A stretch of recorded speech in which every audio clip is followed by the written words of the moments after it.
ঈদ মুবারক। কালকে ঈদ, সবাই নিশ্চয়ই ঈদের প্রস্তুতি নিচ্ছেন। আজকে এখন আমি একটা ছোট ভিডিও করছি আপনাদের জন্য, যে সমস্ত গর্ভবতী বোনেরা বা মায়েরা আছেন তাদের জন্য, যে আমরা ঈদের দিনে কি করব কি করব না। গত ঈদে আমার কাছে বেশ কয়েকজন রোগী এসেছিল, এবং কিছু রোগী এসেছিল ভীষণ বমি, আবার কিছু রোগী এসেছিল তারা একদম ঈদের দিনে তারা একদম মাথা ঘুরে অজ্ঞান হয়ে পড়েছিল, হসপিটালে একদম নিয়ে আসা এরকম পর্যায়ে চলে গেছে। কিছু সতর্কতা অবলম্বন করলে হয়তো বা এই সমস্যার সম্মুখীন হতে হতো না। আমি ডক্টর ফারহানা রহমান, স্ত্রী ও প্রসূতি রোগ বিশেষজ্ঞ। আমি আপনাদের জন্য আছি। ঈদের দিন, কোরবানির ঈদ, তার মানেই হচ্ছে অনেক মাংসর একটা ব্যাপার স্যাপার আছে। ঈদের দিনে আমরা কি খাবো? আমরা ঈদের দিনে মাংস খাই, একেবারে ইচ্ছা মতো মাংস খাই, এই জিনিসটা করা যাবে না।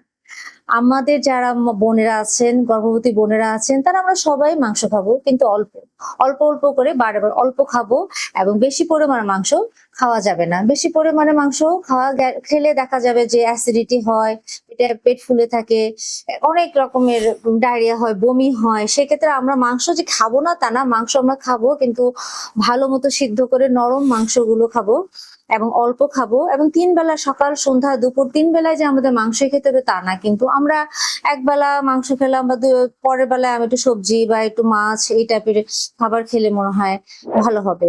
মাংসের মধ্যেও একটা ভ্যারাইটি আছে, যেমন আমরা ঈদে কোরবানিতে আমাদের বাসায়, সবার বাসায় আর কি, একটু থাকে যে কাবাব, তারপর বারবিকিউ, হ্যাঁ, এই টাইপের একটা মাংস, যেগুলো হচ্ছে একটু অর্ধ সিদ্ধ বা কাঁচা সিদ্ধ মাংস, এই টাইপের খাবারগুলো আমাদের একটু এবার ঈদে একটু বিরত থাকতে হবে। কারণ এই সমস্ত অর্ধ সিদ্ধ বা কাঁচা সিদ্ধ মাংসের মধ্যে জীবাণু থাকতে পারে, সেই জীবাণু থেকে আমাদের ব্যাকটেরিয়া থাকতে পারে, সেই ব্যাকটেরিয়া থেকে আমাদের নানা রকমের রোগ হতে পারে, সমস্যার সম্মুখীন হতে পারে। দরকার কি আমরা এইটা না হলে একটুখানি আমরা স্যাক্রিফাইস করলাম আমার বাবুর জন্য।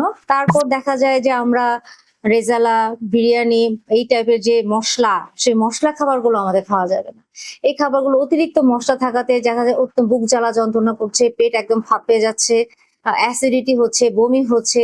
এই মশলা খাবারগুলো আমাদেরকে একটু অ্যাভয়েড করতে হবে। সবার জন্য মশলা দিয়ে রান্না করলো, নিজের জন্য একটু কম মশলা দিয়ে রান্না করে নিলে মনে হয় একটু ভালো হয়। তারপরে আসছে পর্যাপ্ত পরিমাণে পানি খেতে হবে। প্রচন্ড গরমে এবার আমাদের কোরবানির ঈদ, আমরা এই কাজ সেই কাজের মধ্যে আমরা ভুলেই যাই যে আমাদের পানি খেতে হবে। বারে বারে পানি খেতে হবে, সম্ভব হলে ডাবের পানি খেতে হবে, লেবুর পানি, কোনো সমস্যা নাই, এই সবকিছু আমাদের খাওয়া যাবে।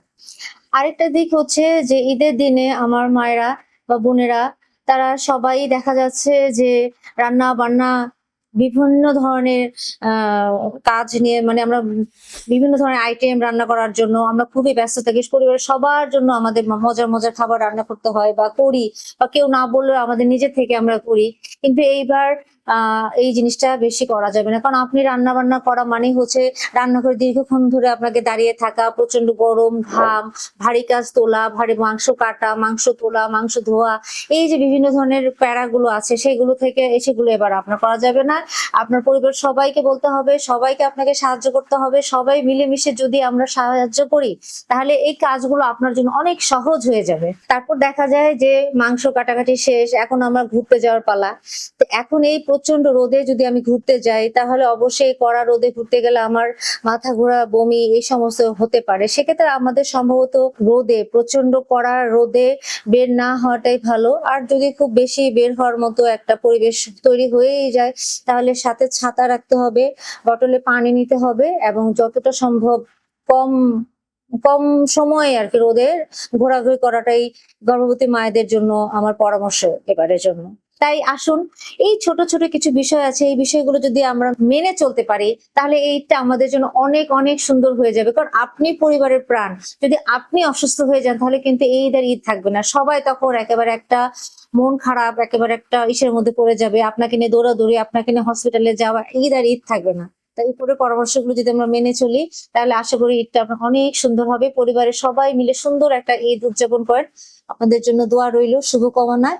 আবারও আপনাদের জন্য ঈদ মোবারক।